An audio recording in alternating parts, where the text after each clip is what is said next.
I'm Gemma and this is NonFit Books, and I still have Becky with me, which is awesome. We're going to have a little bit of a chat about some non-fiction that we want to read, that we are reading, and that we have read, that's the one. And we will start off with the books that we have read. So if you want to chat about a book that you really liked. Yep, so first one that I have read is Alison Weir's The Six Wives of Henry VIII. And this was a seminal book when I was growing up as a teenager. My mother was very into history and always encouraged me to take an interest in history and archaeology. And Alison Weir's books are fantastic. I have read most of them. I very luckily got to meet her with Gemma a few years back. That's a really good talk, actually. Yeah, she speaks really, really well. She's very knowledgeable. She's very approachable. She's not intimidating about history. And this book basically got me through my A-level history because I was one of the lucky ones who got to study the Plantagenets and the Tudors for my history A-level. And Six Wives of Henry VIII was an excellent, fascinating read. Really well researched, but also really approachable and really well written. And just a fantastic book. You know, it's a really fascinating period of time. I'm a particular fan of Elizabeth I. She's one of my absolute favourite characters in history. She's just amazing. Catherine of Aragon for me.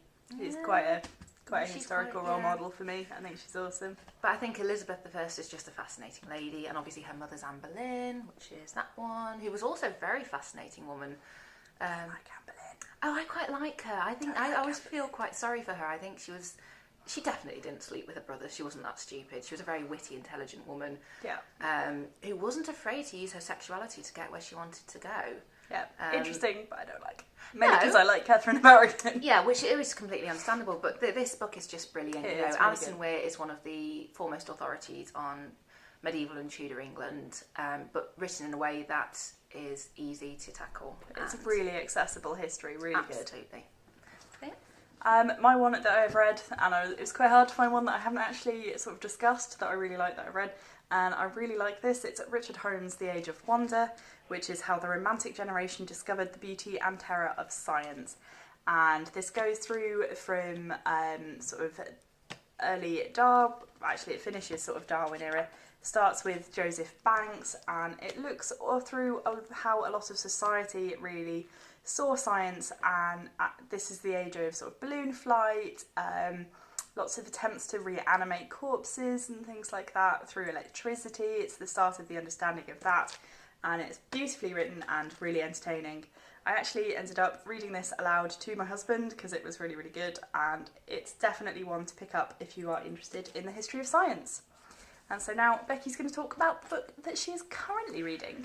Okay, so I'm currently reading Jerusalem, the Biography by Sebag Montefiore. I'm a huge fan of his. I love his BBC documentaries. I've watched all of them. His Jerusalem one is fantastic. The Spanish one's amazing. The Rome one is brilliant. They're all just fantastic. The most recent one he's done has been on Vienna as a city from inception through to fairly recent, up to Freud and his contemporaries. But my absolute favourite is Byzantium. That's a fantastic series. But I was recently in a bookshop in the New Forest and was looking for something non-fiction to read, having been inspired by Gemma's NonFictionNovember movement.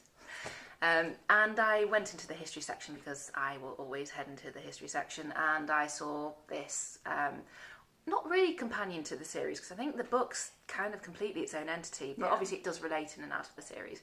The book is so much more detailed than the series. The amount of research he has put in is mind-boggling. He writes really well. I'm about halfway through at the moment. It's an absolutely fascinating city. It really is. The history of it from inception through to modern times is really interesting. Having been there myself years ago, it's lovely to read more in-depth history of a city where I've been to. And it's just a really interesting book, and I can't wait to read some of his other ones as well. I've bought the one on the Romanovs, which looks really interesting as well. Yeah, he's an author that I love all of his TV stuff, but I haven't read anything by him yet. So I'm going to take my own advice and Becky's recommendation and read something that you've enjoyed a documentary about, because I will definitely be reading some Sebag Montefiore, because he's meant to be really, really good. Even though we do actually sometimes have quite different tastes in books, generally non-fiction we have more in common than our fiction tastes. What I'm currently reading at the moment is called Doctrine, Essays for Dissenting Adults by Laurie, Penney. and this is a book of feminist essays, and it's absolutely brilliant so far. I don't agree with all of Laurie Penney's sort of opinions, especially around politics. I think there's a few times where she makes fairly simplistic arguments about the reasons people may act in a particular way, but overall I think this is really great, and Jesus, she is feisty and powerful and basically really, really cool. So I'm very much enjoying that at the moment. Mary Beard's little book got me totally into all of the feminist books, and I think I've got about 8 out on my shelf ready to read. I love Mary Beard. Mary Beard's fantastic. Oh, remind me to give you that Women in Power one, because that's really good. So on to books that we're looking forward to reading. Right, surprise, surprise, Alison Weir makes another appearance. There are a couple of her more recent books that I haven't read. This one on the Countess of Lennox, Margaret Douglas, just looks absolutely fascinating. I really want to read this. Yes, it's something that it's an area of that period of history that I'm not entirely familiar with, and it will just be fantastic to find out more about this subject matter, and also from one of my favourite writers. Yeah. Well, one of the books that I'm really, really looking forward to is Rachel Tretheway. I don't really know how you pronounce that. Mistress of the Arts, which is all about the passionate life of Georgina, Duchess of Bedford.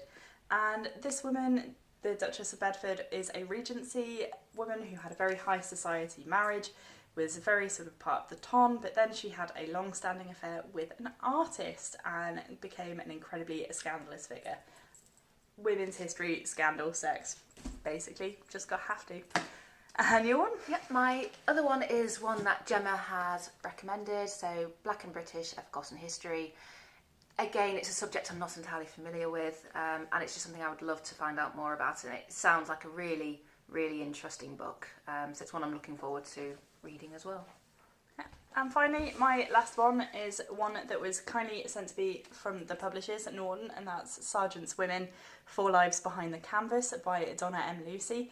And this is, as it says, it's about 4 of the women that Sargent painted, and they had really varied, interesting, and sometimes a little bit scandalous lives again. So we all know I love my women's history, so that's something I am definitely looking forward to read to. So hopefully you've got some books here that you are sort of interested in, or maybe if you have any recommendations based on the stuff that we've said, please leave them down below, and I will see you in a video soon. Bye!